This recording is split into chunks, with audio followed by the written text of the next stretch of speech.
Many a times people come and ask कि हमें तो संस्कृत आती ही नहीं, हम मंत्र चैंटिंग कैसे करें? So just don't worry. Tune into ओम. एक साधे सब सधे. ओम प्रणव मंत्र है. कोई भी मंत्र ओम के बिना कंप्लीट नहीं होता. In fact, it is the primordial sound. It is the fundamental vibration. जब इस दुनिया में कुछ भी नहीं था, संसार पूरा एम्प्टी था, कुछ भी नहीं था, तब सिर्फ और सिर्फ एक ही साउंड व्याप्त था, वो था ओम. और इसी फंडामेंटल वाइब्रेशन से, इसी साउंड वाइब्रेशन से पूरी सृष्टि की संरचना हुई है. ओम बना है 3 स्वरों से, अ, उ और म. अ रिप्रेजेंट्स ब्रह्मा यानी उत्पत्ति, क्रिएशन. उ रिप्रेजेंट्स विष्णु, सस्टेनेंस यानी पालन. और म रिप्रेजेंट करता है रुद्र को यानी संहार, डिस्ट्रक्शन. सो उत्पत्ति, पालन और संहार, ये तीनों से ओम की उत्पत्ति हुई है. सो ओम बेसिकली इज अ होलिस्टिक मंत्र, क्योंकि हमारे एग्जिस्टेंस का जो फंडामेंटल नीड है वो है क्रिएशन, सस्टेनेंस एंड डिस्ट्रक्शन. सो ओम जो बना है वो है अ उ म. अ और उ की जब संधि होती है तो बनता है ओ. सो अगर हम चाहते हैं कि हमारे जीवन में उत्पत्ति, पालन, संहार बैलेंस वे में हो, हमारा जीवन बिल्कुल ही बैलेंस्ड हो, सो हमें ओम की चैंटिंग में अ उ म तीनों स्वरों पर इक्वल ध्यान देना होगा. उसे इक्वल टाइम तक हमें चैंट करना होगा. एंड क्योंकि अ और उ बन के ओ बना है, सो इसलिए हमें ओ पर 2/3 टाइम फोकस करना है और म पर 1/3 टाइम फोकस करना है. यानी अगर आप 9 सेकेंड्स तक अगर ओम मंत्र की चैंटिंग करते हैं तो 6 सेकेंड्स आप ओम की चैंटिंग करेंगे और 3 सेकेंड्स आप म की चैंटिंग करेंगे. सो एंड जब हम चैंटिंग करते हैं तो हम अपने लोअर ऑर्डर चक्रास पे, जैसे मूलाधार, स्वादिष्टान, इस पर हम फोकस करेंगे अ का. Middle order chakras like Manipur, Anahata, इस पर हम फोकस करेंगे ऊ का. और जो हमारा हायर ऑर्डर चक्रास है, विशुद्धि, आज्ञा, सहस्रार, इस पे हम फोकस करेंगे म का. सो जब हम ओम की चैंटिंग करेंगे तो टाइम पर भी हम ध्यान देंगे और उसके साथ में हम वाइब्रेशंस कहाँ फील कर रहे हैं उस पर भी हम ध्यान करेंगे. तो जब हम ओम की वाइब्रेशन कर रहे हैं तो ओम.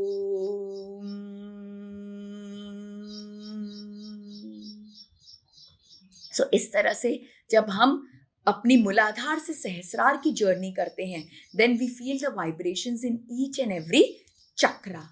And then it is very important that when we are chanting Om, we should always take a pause after each chant so that this chanting is not mechanical. It is energy based. We feel the vibration, we feel the energy of the mantra chanting and we transfer it to all our cells so that all our cells also start vibrating at the frequency of Om. So the right way of chanting Om is 2/3 O and 1/3 ma, from the Muladhara chakra to the Sahasrara chakra. I'm just demonstrating in front of you. Om.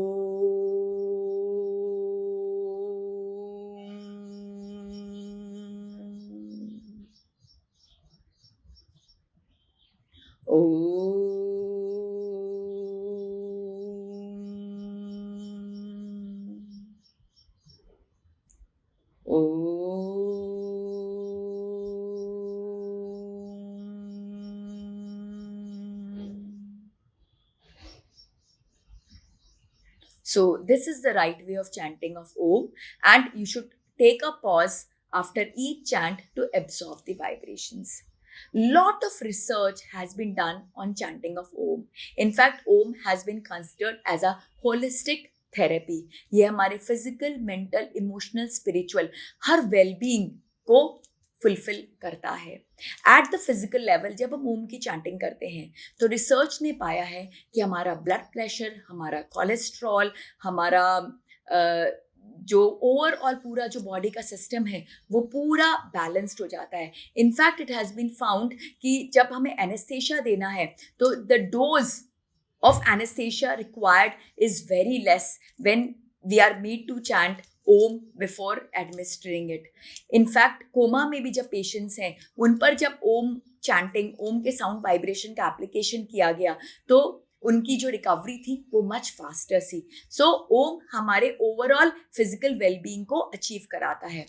At the emotional level ओम हमारे जो negative energy है उसको release कराता है, हमारी stagnant energy को release कराता है और हमारे अंदर एक पॉजिटिविटी लेके आता है. हमारे अंदर एंगर, फ्रस्ट्रेशन, ग्रीफ, इस तरह के जितने भी नेगेटिव इमोशंस है वो सब स्लोली ओम चैंटिंग के कारण रिलीज होने लग जाते हैं एंड उसकी जगह all the positive emotions they take place. Now at the mental level, Om chanting increases our mindfulness, it increases our concentration, it brings us at the present moment. In fact, research has proved that Om की chanting से हमारा stress, हमारा vibration, हमारे anxiety, हमारा ये जितने भी हमारे negative emotions है, हमारे जो mood swings है, वो सब हमारे कंट्रोल हो जाते हैं. And finally at the spiritual level the chanting of Om connects our individual consciousness with the universal consciousness and helps us achieve self realisation. Patanjali मुनि ने तो ओम को मैनिफेस्टेशन ऑफ द डिवाइन कहा है. उनके अनुसार ईश्वर की प्राप्ति के लिए ओम का जो मार्ग है वो सबसे सार्थक मार्ग है. पतंजलि मुनि कहते हैं अ उ म और जो चंद्र बिंदु है ये हमारे 4 स्टेट्स ऑफ एग्जिस्टेंस को रिप्रेजेंट करता है. अ इज द वेकिंग स्टेट, हमारी जागृत अवस्था. उ इज द स्वप्न स्टेट, द ड्रीम स्टेट. म is the sleeping state, that is the सुप्त अवस्था. एंड जो चंद्र बिंदु है वो है हमारा state of the deepest level of consciousness, that is the तुरिया स्टेट. सो जब हम ओम की चैंटिंग करते हैं तो स्पिरिचुअली हमारे वाइब्रेशंस रेज होते हैं and we move from the jagrat state to the turiyatit state. So the chanting of Om has got immense benefits, but not necessarily that everyone who chants Om will get same results. Result depends on your trust, on your surrender to the chanting and to the Almighty. जिसके मन में जितनी श्रद्धा और विश्वास होगी, जो जितने focus के साथ में, जितनी श्रद्धा के साथ में, जितनी डिविनिटी के साथ में ओम की चैंटिंग करेगा उसे उतने ज़्यादा पावरफुल रिजल्ट्स मिलेंगे. The chanting of Om can bring all your dreams come alive.